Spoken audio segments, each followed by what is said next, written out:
কেমন করে বৈজ্ঞানিকভাবে প্রমাণ করব যে ঈসা আলাইহিস সালাম কোনো বাবা ছাড়াই জন্মেছিলেন, পুরুষের হস্তক্ষেপ ছাড়াই?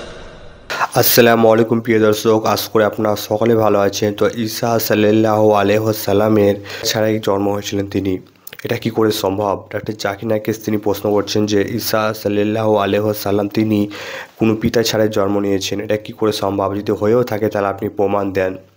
কিছু কিছু জিনিস থাকে যে ব্যাখ্যা করা যায় না, কিন্তু ডাক্তার জাকির নায়েককে সে ভাইটি প্রশ্ন করেছেন। তো ডাক্তার জাকির নায়েককে বলছেন যে আপনি বিজ্ঞান অনুযায়ী আপনি উত্তর দিন যে ঈসা সাল্লাল্লাহু আলাইহি ওয়াসাল্লাম তিনি কোনো পিতা ছাড়াই কীভাবে জন্ম নিয়েছেন। তো ডাক্তার জাকির নায়েক কী উত্তর দিবেন যা আপনি শুনলে অবাক হয়ে যাবেন। তো ভিডিওটিকে সম্পূর্ণ লাস্ট পর্যন্ত দেখলেই বুঝতে পারবেন ডাক্তার জাকির নায়েক কী উত্তর দিবেন এই প্রশ্নের।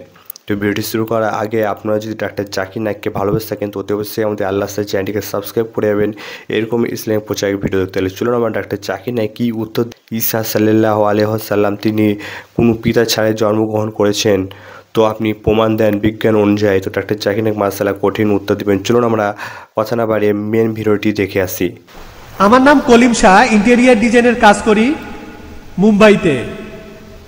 কোরআনে প্রজনন তত্ত্ব নিয়ে একেবারে বিস্তারিত বলা হয়েছে। আর আমাদের পূর্বপুরুষ হযরত আদম আলাইহিস সালাম, এখন এই কথাটা কি পরস্পর বিরোধী যে ঈসা আলাইহিস সালাম কোনো বাবা ছাড়াই জন্মেছিলেন? এখানে বৈজ্ঞানিক ব্যাখ্যাটা কি? ভাই একটা প্রশ্ন করেছেন যে কেমন করে বৈজ্ঞানিকভাবে প্রমাণ করব যে ঈসা আলাইহিস সালাম কোনো বাবা ছাড়াই জন্মেছিলেন, পুরুষের হস্তক্ষেপ ছাড়াই। ভাই আমি আগেও বলেছি, অলৌকিক কিছু হলো একটা অস্বাভাবিক ঘটনা, যে ঘটনাকে আমরা মানুষরা ব্যাখ্যা দিতে পারি না। এই অস্বাভাবিক ঘটনার পেছনে রয়েছে কোনো অতি প্রাকৃত শক্তি, আমাদের সৃষ্টিকর্তা। যে অলৌকিক ঘটনাগুলো আগে ঘটেছিল বেশিরভাগই এখনকার দিনে আমরা পরীক্ষা করে দেখতে পারবো না, কারণ আমরা অতীতে ফিরে যেতে পারবো না, অতীতে যেতে পারবো না। কিছু অলৌকিক ঘটনা আমরা এখনকার দিনে পরীক্ষা করে দেখতে পারি।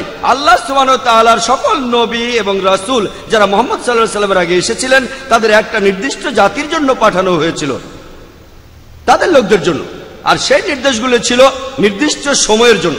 তাই সেই অলৌকিক ঘটনা ছিল নির্দিষ্ট সময়ের জন্য, আর এই অলৌকিক ঘটনাতে সেই মানুষগুলো সন্তুষ্ট।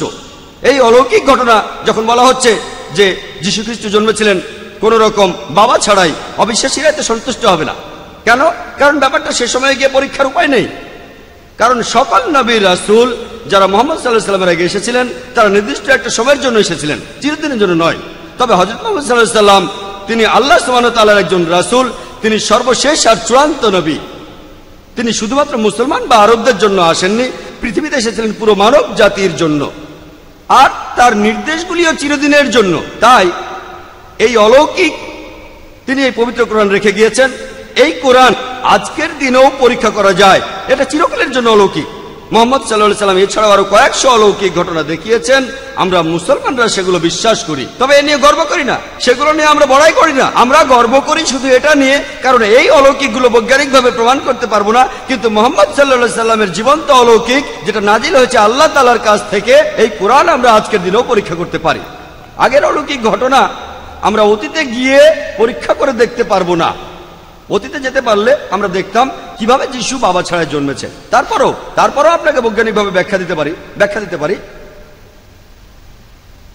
আজকের বিজ্ঞান আমাদের বলে কিছু প্রাণী আছে যারা জন্মায় কোনো পুরুষের হস্তক্ষেপ ছাড়াই। এটার একটা উদাহরণ হলো পুরুষ মৌমাছি।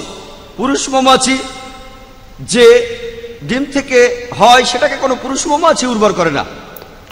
রানী মৌমাছি অনেক ডিম পাড়ে, যে ডিমগুলোকে পুরুষ মৌমাছি উর্বর করে না সেই ডিম থেকে পুরুষ মৌমাছি জন্মায়।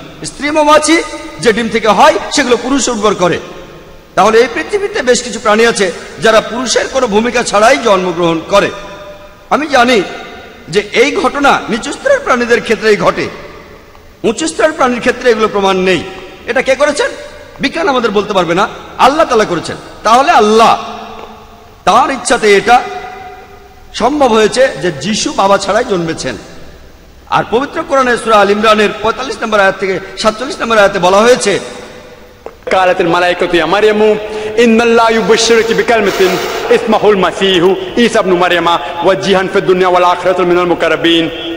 স্মরণ করো যখন ফিরিস্তাগণ মরিয়মকে বলিল, আল্লাহ তোমাকে তাহার পক্ষ হইতে একটি কালেমার সুসংবাদ দিতেছেন, তাহার নাম হইবে মসিহ, মরিয়ম তো নয়, যিনি এই দুনিয়া এবং আখিরাতে সম্মানিত হইবেন এবং আল্লাহ সুবহানাহু ওয়া তাআলার সান্নিধ্য প্রাপ্তদের অন্যতম হইবেন, কাছাকাছি থাকবেন।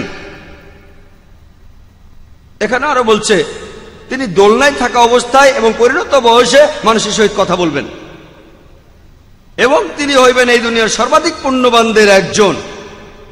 মরিয়ম আলাইহিস সালাম প্রশ্ন করলেন, কোন পুরুষের স্পর্শ ছাড়া কিভাবে আমার সন্তান হইবে? তখন উত্তর এলো, ইযা কাযা আমরান ফাইন্নামা ইয়াকুলু লাহু কুন ফায়াকুন। আল্লাহ যখন স্থির করেন তখন বলেন হও এবং উহা হইয়া যায়। আমি আপনাকে একটা বৈজ্ঞানিক ব্যাখ্যা দিলাম।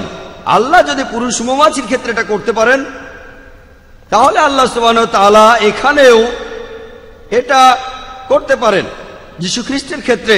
তার জন্য আল্লাহর জন্য কোনো ব্যাপারই না যীশু খ্রিস্টকে জন্ম দেয়া কোনো বাবার ভূমিকা ছাড়া। ইযা কাযা আমরান ফাইন্নামা ইয়াকুলু লাহু কুন ফায়াকুন। আল্লাহ যখন কিছু স্থির করেন তখন বলেন হও এবং উহা হইয়া যায়।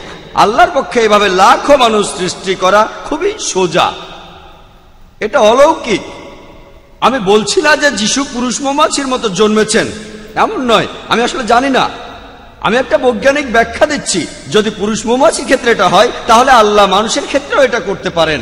আশা করি। তো মাসলা ডাক্তার জাকির নায়েক কঠিন উত্তর দিলেন। ঈসা সাল্লাল্লাহু আলাইহি ওয়াসাল্লামকে নিয়ে খুব সুন্দর তিনি ব্যাখ্যা দিলেন যে কোনো পিতা ছাড়াই ঈসা সাল্লাল্লাহু আলাইহি ওয়াসাল্লাম তিনি কীভাবে জন্মগ্রহণ করেছেন। কিছু কিছু প্রশ্ন থাকে যেগুলো ব্যাখ্যা করা যায় না, কিন্তু ডাক্তার জাকির নায়েক তিনি হার মানেননি। তিনি তাও ব্যাখ্যা দিয়েছেন ঈসা সাল্লাল্লাহু আলাইহি ওয়াসাল্লামকে নিয়ে কোনো পিতা ছাড়াই জন্মগ্রহণ করেছেন কিভাবে। তো প্রিয় দর্শক, ভিডিওটি সম্পূর্ণ দেখলে আপনারা বুঝে গেছেন। তো ভিডিওটি আপনাদের কেমন লাগলো তো অবশ্যই কমেন্ট করে জানাবেন। এরকম ইসলামিক পর্যায়ে ভিডিও দেখতে হলেও অতি অবশ্যই আমাদের আল্লাহ স্যার চ্যানেলটিকে সাবস্ক্রাইব করে যাবেন। তো ভিডিওটিকে বেশি বেশি করে শেয়ার করে দেবেন, আমাদের মা বোনদেরকে দেখার সুযোগ করে দেবেন। তো দেখা হবে নতুন একটি ভিডিওর সাথে।